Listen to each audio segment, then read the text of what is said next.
Once upon a time, in a quiet little village surrounded by tall, whispering trees, there lived a humble woodcutter named Ravi.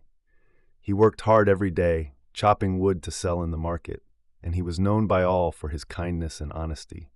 One afternoon, as the golden sun shone through the trees, Ravi walked deep into the forest, searching for the perfect wood to chop. He finally found a strong old tree near a shimmering blue lake. Wiping the sweat from his brow, he took a deep breath and raised his axe. Chop! Chop! The sound of wood splitting echoed through the peaceful forest. But then slip! His hands, damp with sweat, lost their grip on the axe, and before he could catch it, splash! The axe tumbled into the deep, still lake. Ravi gasped, "Oh no, my axe! How will I work without it?"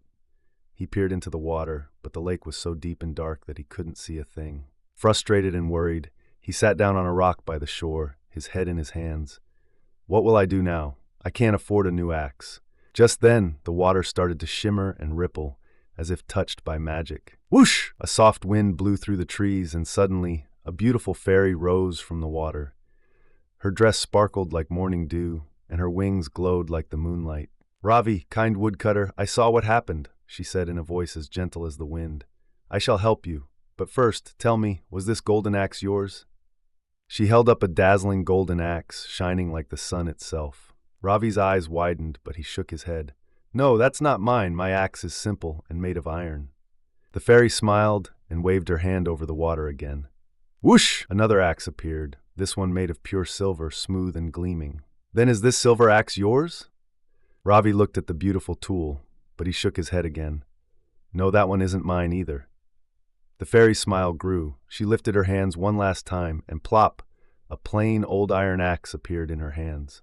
"What about this one?" she asked. Ravi's face lit up with relief. "Yes, that's my axe. Thank you so much." The fairy twirled in the air, her wings sparkling with joy. "Because you have been honest and did not take what was not yours, I shall reward you." She handed him not just his iron axe, but also the golden and silver axes. Ravi gasped, But these are too precious for me. I can't accept them." The fairy chuckled. "You have proven that you are honest and pure of heart. Kindness and honesty should always be rewarded." Tears of gratitude filled Ravi's eyes. "Thank you, dear fairy. I promise to always be honest and kind." With a final shimmer, the fairy vanished into the lake, and the water became still once more. Ravi carefully held the 3 axes in his arms and walked back to the village. When he told his story, the villagers were amazed. They all learned a valuable lesson. Honesty is always rewarded, and true wealth comes from having a good heart. And from that day on, Ravi's honesty brought him not just riches, but also the love and respect of everyone in the village. The end.